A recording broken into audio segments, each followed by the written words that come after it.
We're preparing students for the world that they're in, and in that world, like as young adults, the consequences can be high, right? And if they don't have skills to regulate, then we're not serving them, we're not getting them what they need. A lot of the kids that have come to us, or all the kids that have come to us, for whatever reason, our larger systems have not worked for them, right? And so it is the place where they can develop a relationship, make a connection, and school just starts to work for them. The Centennial School District has been really fortunate to have a working partnership with Trillium Family Services for over 20 years now.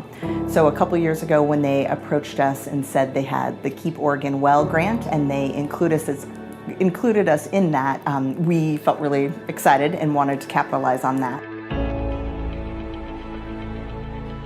Trillium was able to outline resources and supports they could bring. So they talked about providing a wellness area, they talked about sharing curriculum and instructional materials with staff. The school has always given us some funding to using it more as prevention funding, which allowed us to do a lot of trauma-informed trainings with the school staff. It also allowed for us to push into classrooms and do mental health presentations with the kids. It also allowed for the school didn't have a school counselor for a long time, so it allowed for kids to drop in and do kind of a drop-in service. So instead of providing longer-term individual counseling, they could come in for a session or 5, so that we're really coming at it from both ends, right? We're coming at it from the macro lens and the micro lens in terms of supporting the community as a whole and individual needs.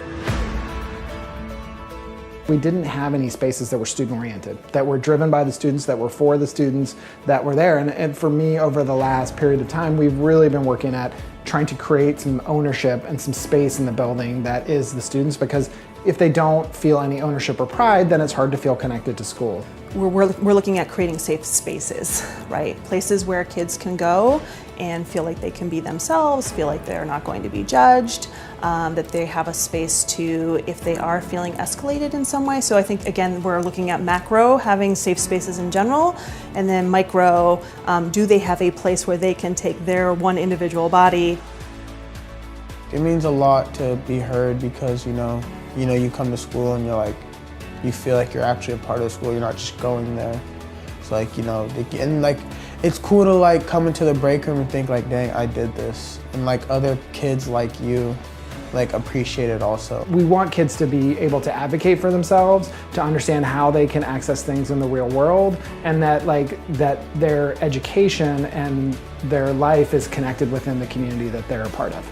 I just imagine a day when kids can talk healthily about who they are and how their trauma affects them. It kind of destigmatizes some of this, and that helps them understand that they're not deficient, but that they have great things to offer.